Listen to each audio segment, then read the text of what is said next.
दिल्ली में भले ही प्रचार का दौर थम गया हो, लेकिन रोप प्रत्यारोप का दौर अभी थमा नहीं है और जब तक वोटिंग नहीं हो जाएगा या यूं कहें कि जब तक काउंटिंग नहीं हो जाएगा, अब ये सब चलता रहेगा। कभी कोई आरोप, कभी कुछ आरोप चलता रहेगा। अब जो आरोप लग रहे हैं वो हैं कि हमारे कार्यकर्ता को धमकाया जा रहा है, हमारे कार्यकर्ता को धमकाया जा रहा है।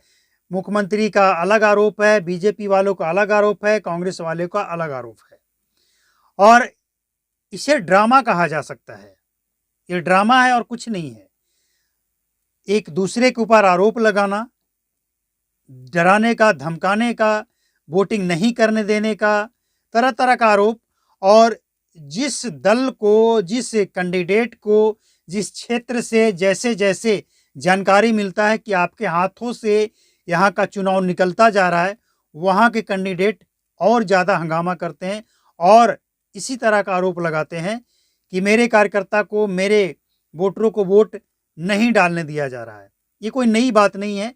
जब तक काउंटिंग नहीं हो जाएगा तब तक ये सब आरोप चलते रहेंगे।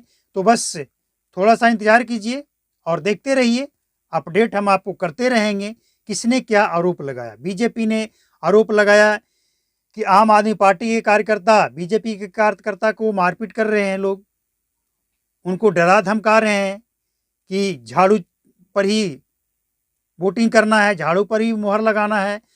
और आम आदमी पार्टी के जो इस समय वर्तमान मुख्यमंत्री हैं आतिशी, उनका आरोप है कि बीजेपी के जो कैंडिडेट हैं उनके कुछ लोग हमारे कार्यकर्ता को डरा रहे हैं, धमका रहे हैं कि वोटिंग जो है वो कमल फूल पे दबनी चाहिए, कमल फूल को वोट करना है। तो ये चलता रहेगा। लेकिन सच्चाई ये है कि जिस दल को, जिस पार्टी को ये लगता है कि अब इलेक्शन हाथ से निकलता जा रहा है, वो लोग और हमलावर होते जा रहे हैं। लेकिन सच ये है कि जनता को तय करना है। जनता बताएगी कि उनका नेता कौन है, दिल्ली को अच्छी तरह से कौन चला सकता है, और जनता ही सबसे ऊपर है। इसीलिए इन नेताओं को सुनते रहिए और वोटिंग आप अपने हिसाब से, अपने परिवार, अपने समाज, अपने क्षेत्र के हिसाब से, उस क्षेत्र को तरक्की कौन करेगा उसके हिसाब से आप अपने विवेक से वोटिंग करें।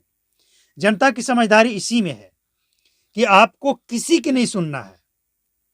मतलब सुनना सबकी है लेकिन मानना किसी की नहीं है। मानना अपने मन की है, अपने दिल की है।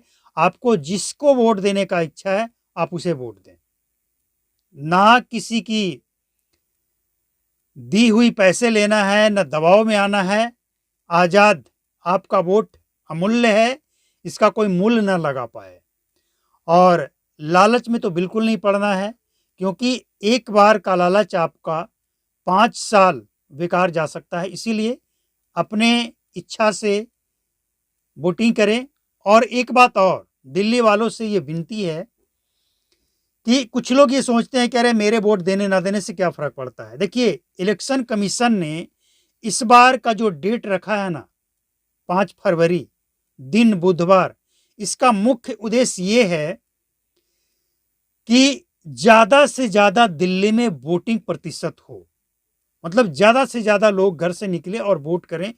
पहले क्या होता था कि संडे या शनिवार को अगर वोटिंग का डेट होता था तो कुछ लोग क्या करते थे कि निकल जाते थे घूमने बाहर, ये सोचकर कि आज भी छुट्टी, आज वोटिंग वाला छुट्टी, दूसरे दिन सरकारी छुट्टी, और लोग वोट नहीं डालते थे। इसीलिए 2 दिन आपने ड्यूटी कर लिया है और आगे भी आपको ड्यूटी करनी है, इसीलिए बीच में ये वोटिंग का डेट रखा गया है।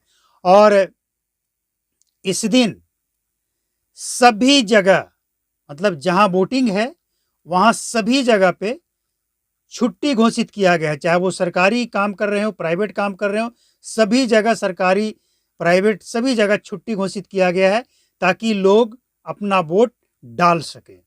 तो वोट डालने के लिए बूथ तक जरूर जाएं। ये मत सोचिए कि मेरे एक वोट डालने से क्या होगा। वोट प्रतिशत दिल्ली के अंदर इतनी होनी चाहिए कि पूरी दुनिया रिसर्च करे कि दिल्ली में ये क्या हो गया, कैसे हो गया। मतलब एकदम 99 नहीं तो कम से कम 98% तो जरूर वोटिंग होनी चाहिए। अगर 100% हो जाए तो क्या दिक्कत है भाई, कोई दिक्कत नहीं है। 100% हो जाए वोटिंग और बेहतर रहेगा। तो वोटिंग जरूर करें, सबकी सुने, वोटिंग करें अपने इच्छा से।